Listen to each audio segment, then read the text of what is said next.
Hello guys, how are you? I'm Hardeep Singh. Welcome back to your own YouTube channel. IELTS updates and recent exams. For more updates related to recent IELTS exam writing test topics, listening, reading, practice test, and speaking, you got guesswork. Please, guys, participate in everyday listening and reading practice test to achieve your desired band score in your actual IELTS exam. Please hit the like and subscribe button. Press the bell icon for the upcoming notifications.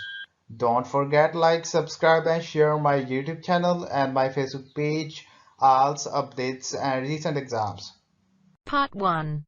You will hear a student talking to the study abroad coordinator at a university. First, you have some time to look at questions 1 to 4.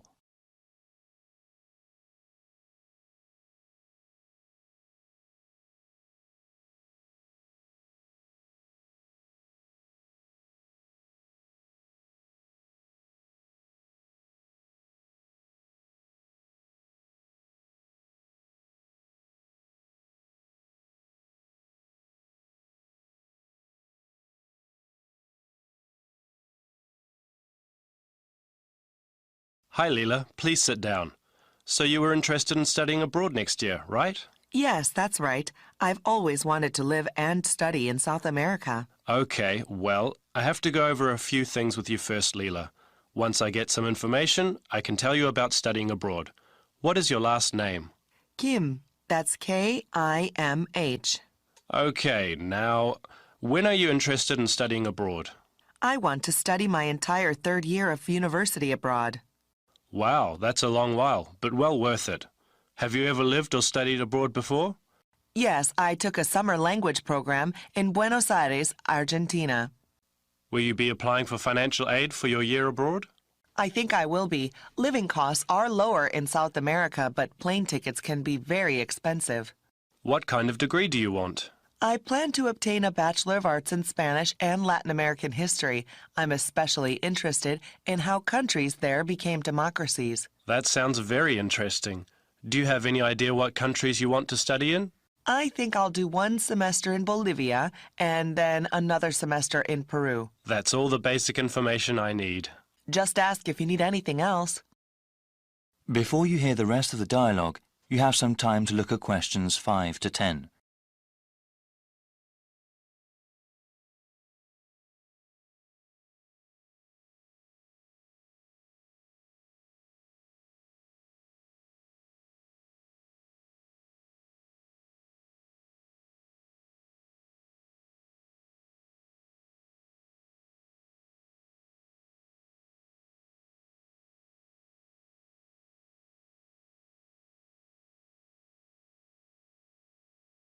Now listen and answer questions 5 to 10.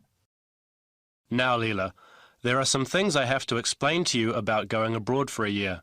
You know that it can be difficult at times.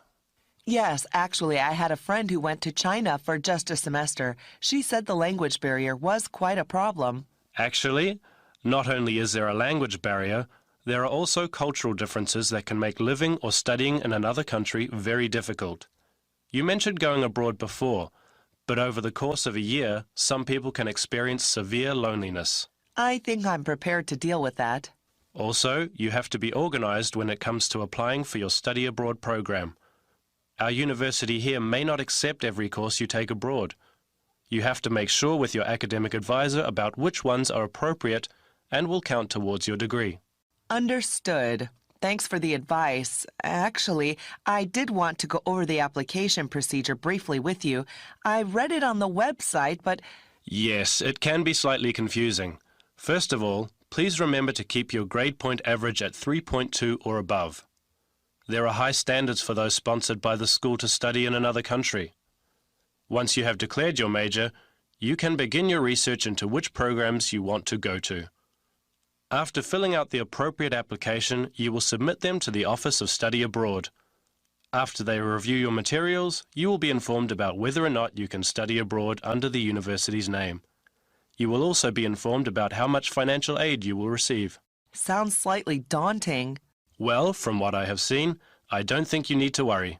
Okay then, I'll print the forms from the online website now and get started. Good luck, Leela. Thank you so much. No problem. If you have any other questions, please email or call. I will. Bye then. That is the end of part 1. You now have half a minute to check your answers.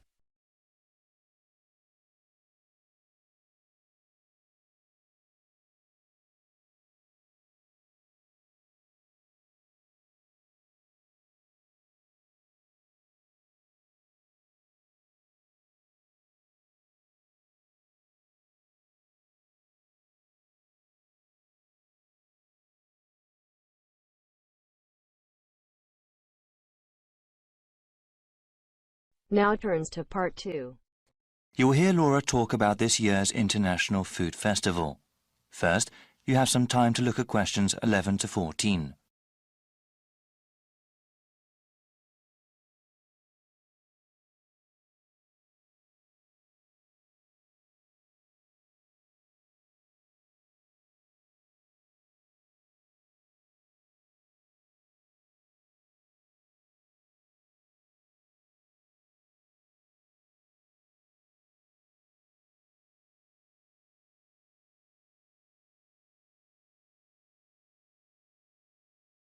Now listen to the first part of the talk and answer questions 11 to 14. Good morning, everyone. Today we have a special guest speaker. Laura Lanthor is director of the International Food Festival this year. Laura, can you tell us about what to expect at the festival? Of course, Vincent. This spring, people in the city can go to the 7th Annual International Food Festival. This is a special event for the whole family. I do have to tell you, though, we are holding it at a different date than before. Easter is exceptionally early this year, and if the festival were held as usual, it would have fallen on the same weekend. This year, the festival will be held on the first week of April, before Easter. The festival will be held at the Walker Field grounds and will be divided into 4 main areas. There will be a Western food area with authentic representations of European cuisine. There will also be an East Asian section with chefs and products from Japan, Korea, and China. A South Asian section will have food from India, Vietnam, Thailand, and Indonesia. For the first time this year, we will also have a Latin American section where people can try things from Mexico, various Caribbean countries, and South America. There will also be special booths where people can learn about all these cuisines. This year, we are expanding the cooking workshop and demonstration portion of the festival. Attendees last year really seemed to like learning about food and having a hands-on experience. Before you hear the rest of the talk, you have some time to look at questions 15 to 20.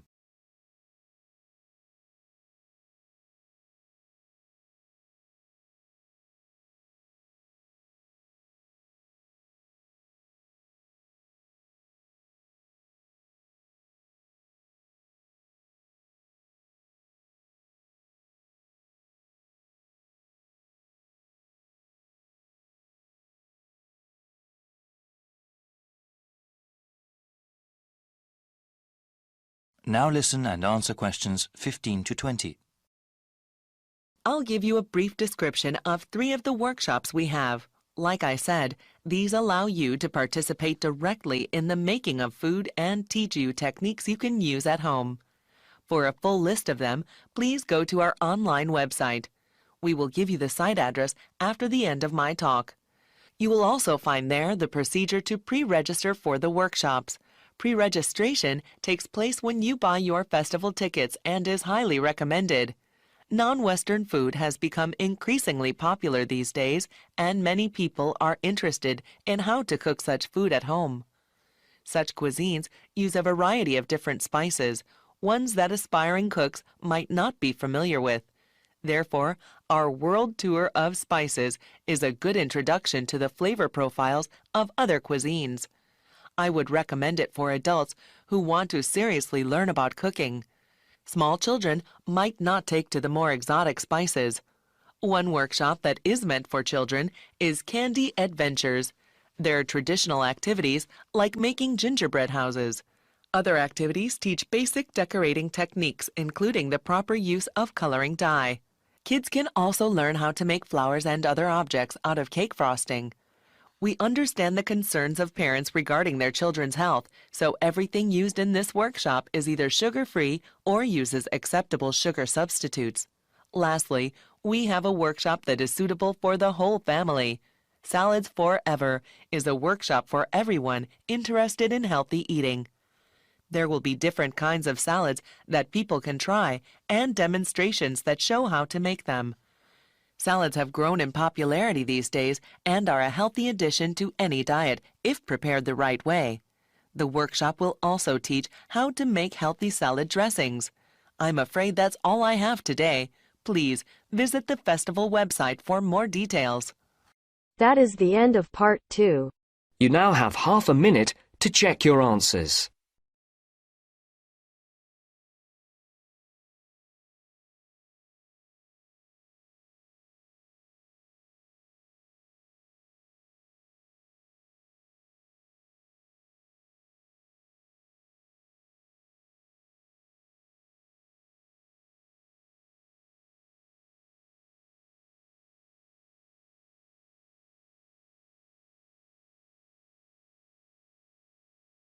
Now turns to part 3. You will hear a conversation in a continuing education institute's office. First, you have some time to look at questions 21 to 25.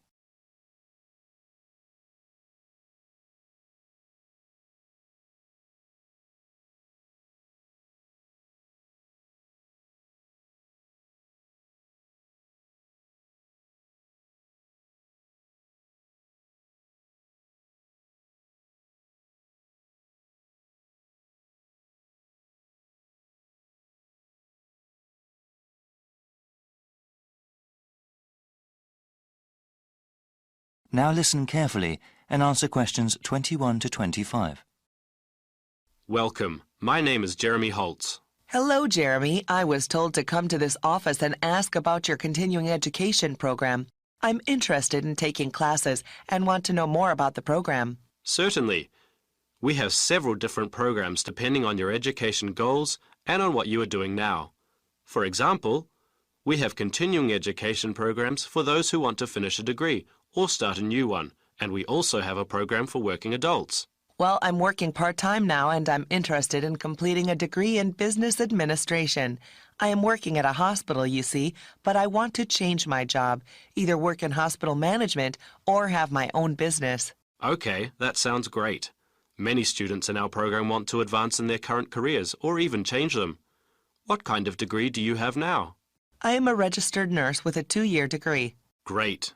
First, we have to figure out where you want to take classes. We have satellite campuses all over the region. The ones at the city centre are accessible by public transportation but offer fewer course times.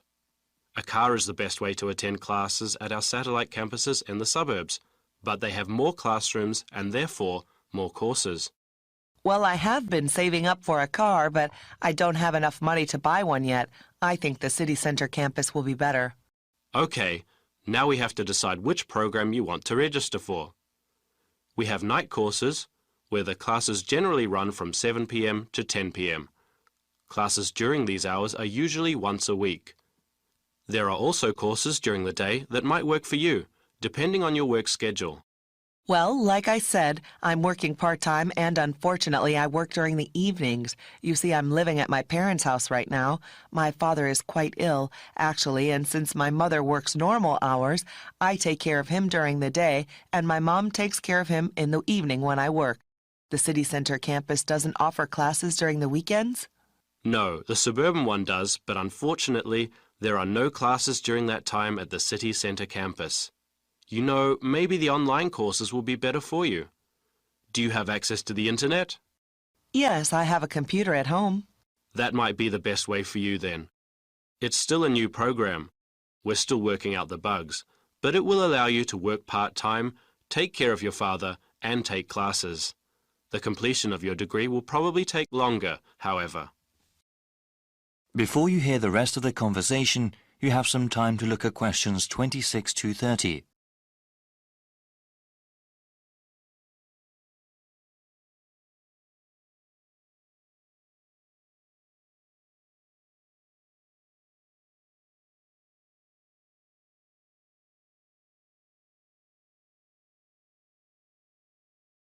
Now listen and answer questions 26 to 30.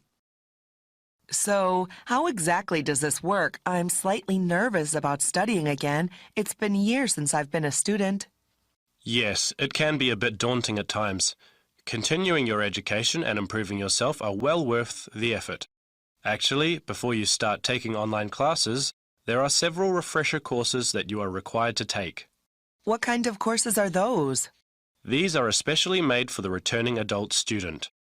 We understand that education is just one of a number of priorities for those that take classes with us.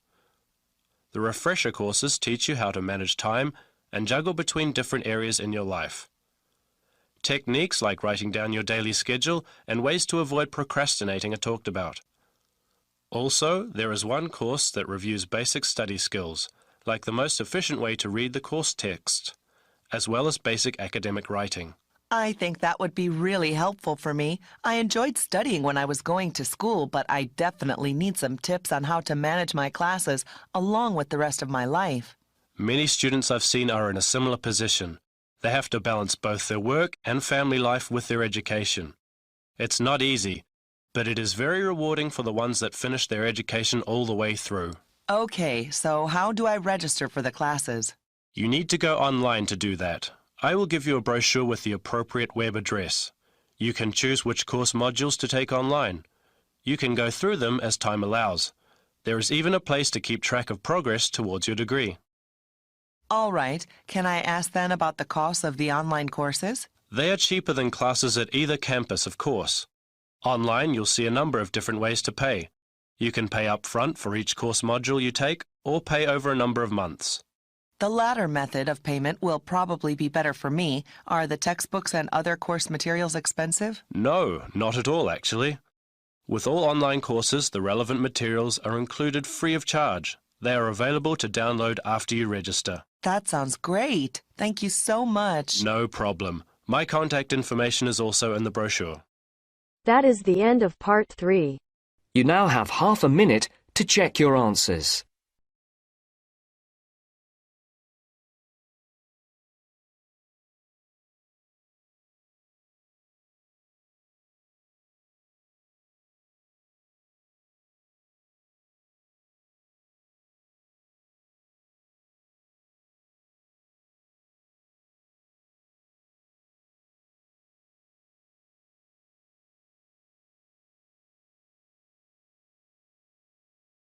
Now turns to part 4. First, you have some time to look at questions 31 to 40.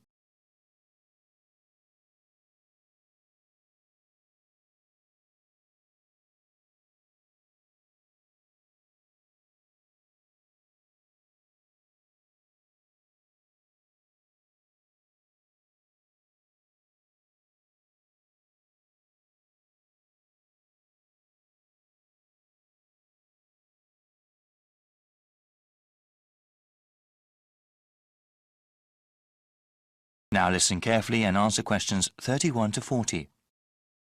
Thank you, Mr. Chairman, for asking the student body about the recent large donation to our school and what it should be spent on.